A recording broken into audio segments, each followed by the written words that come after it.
Shot him 6 times. YouTube horror movie channel. I shot him 6 times!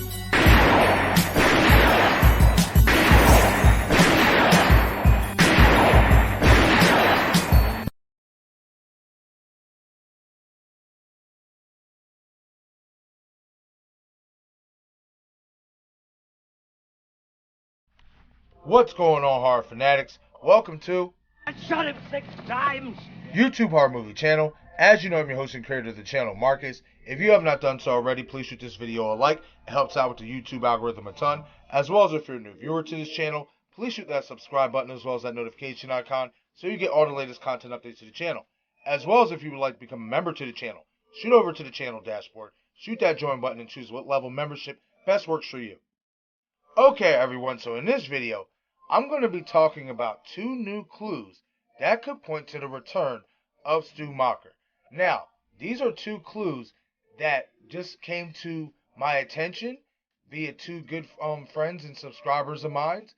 And this is 2 clues that I have not heard anybody bring up here in the community up until this point. I personally didn't even catch it, which is really surprising because I'm not going to lie, I do my best to try to really pay attention and break things down and stuff, but as you know, sometimes that just doesn't always work. You will miss things, and I definitely missed these 2 clues.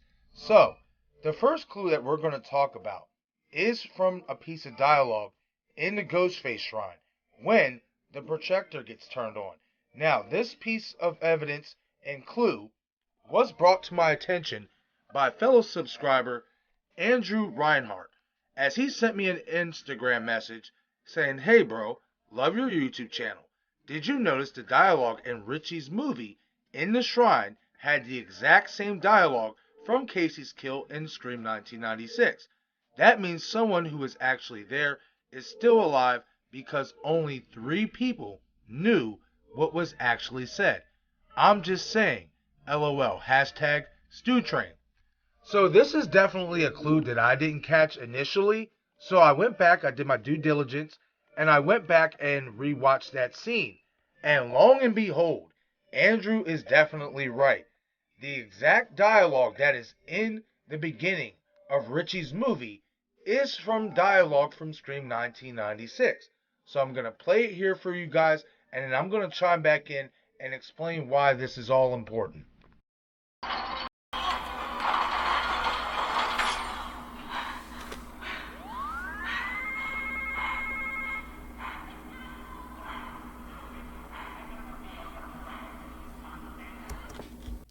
Okay everyone, so as you just heard, the dialogue, and as you see here in the screenshot as well, in the subtitles, the dialogue that is in Richie's movie is the exact same dialogue from Casey Becker's opening scene in Scream 1996. Now, this is important for a few reasons. The first reason is because the dialogue that you hear in the original stab in Casey Becker's opening scene is not the same as you hear it in Scream 1996. For further clarification, here goes the clip for you guys, and then once again, I'm going to chime back in. Hello? Hello? Who is this? Yes. No, really, who is this? Were you expecting somebody? No. Bitch, hang the phone up and star 69 his ass. Damn. Who is this? Who would you like it to be? I don't like games. Who is this? Look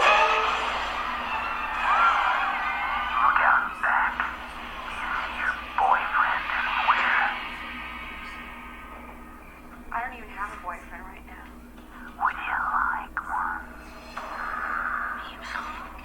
Give me some money. I need to get some popcorn.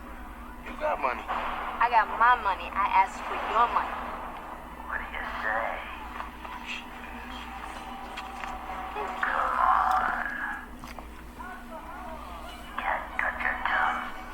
I don't even know you, and I dislike you already. Okay everyone, so as you just heard, for clarification, the dialogue from the original stab film in Casey Becker's opening scene does not match the dialogue from Scream 1996's opening scene with Casey Becker.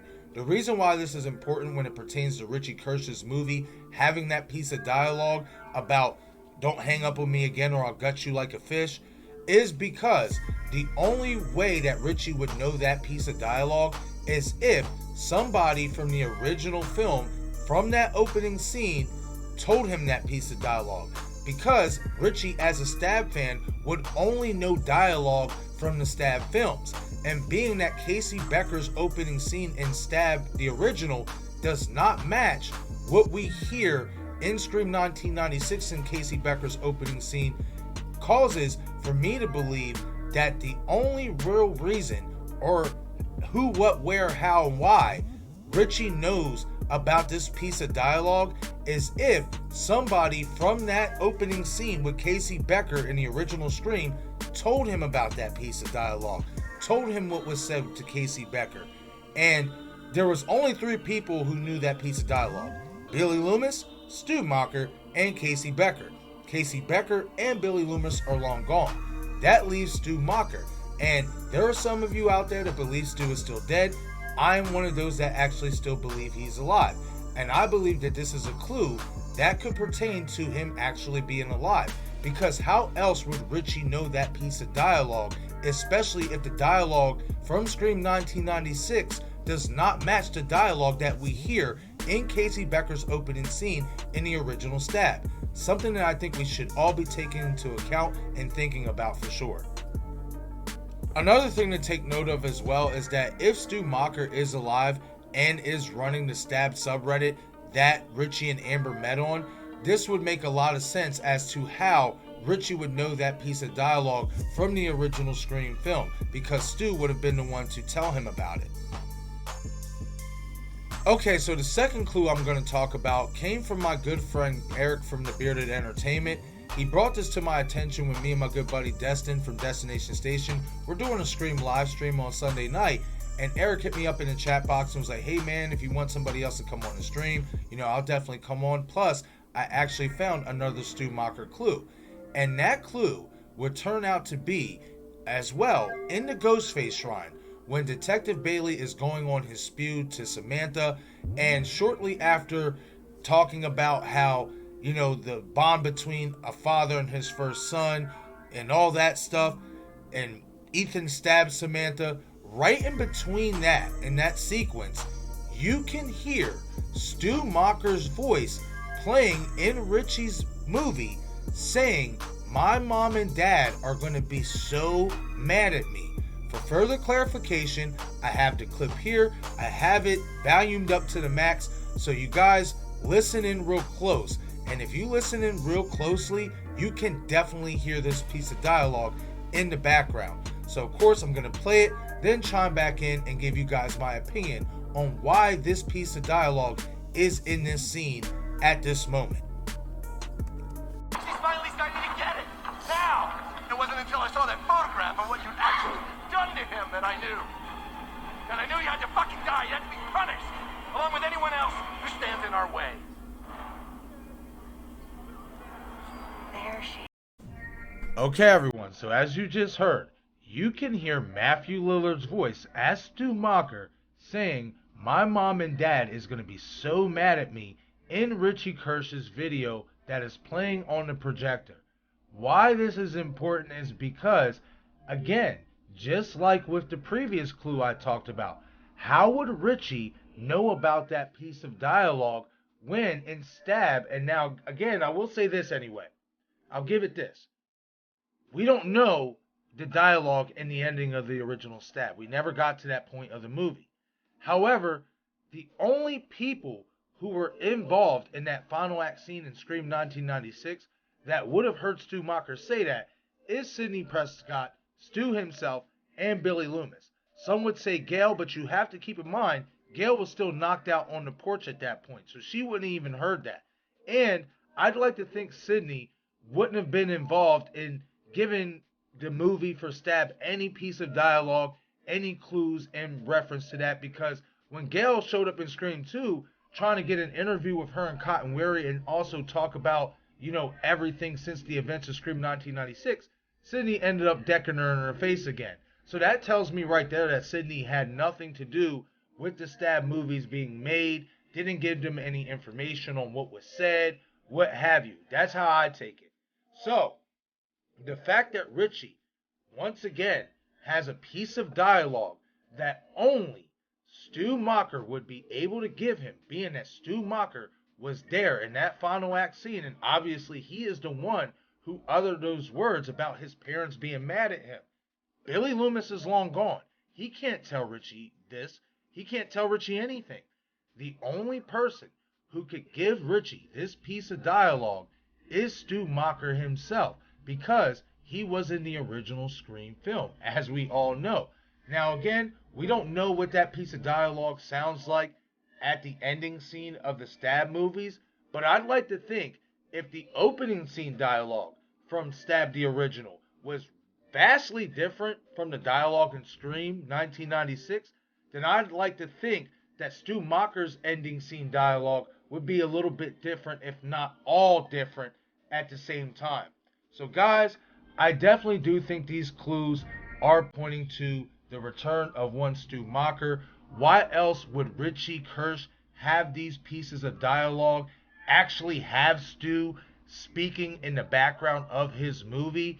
Guys, it's just all connecting the dots, in my opinion. And with the fact that the Bailey family is from the Midwest, I have brought this idea up as well. Now, this is just a theory. This may not be true.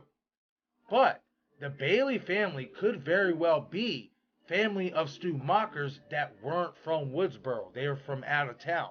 You know, we all have those family members who aren't from where we grew up in. You know, that happens. That's like, you know, that's real life.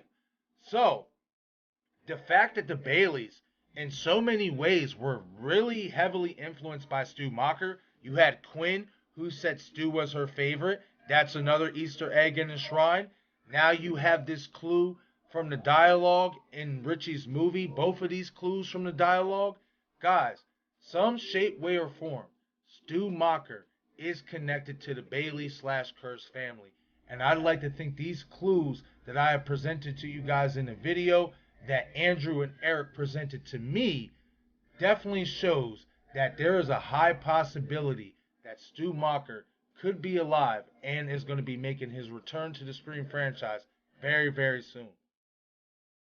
But okay, everyone, that is it for this video. Leave a comment in the comment section below and let me know your thoughts on these two new clues that both Andrew and Eric provided me. Do you believe that the clues not only signify that there's a high possibility that Stu Macher is alive and is going to be returning possibly as soon as Scream 7, but also that if he is alive, he had some type of relationship with Scream 5 Ghostface killer Richie Kirsch, being that pieces of dialogue that was not only spoken by Stu Macher, but that was spoken in Scream 1996 in general, winded up in Richie Kirsch's fan-made film, even though he would have no knowledge of that dialogue. Once again, this is I shot him 6 times! YouTube Horror Movie Channel. I'm your host and creator of the channel, Marcus. Be sure to follow me on Twitter, Instagram, and Patreon. Thank you all for watching.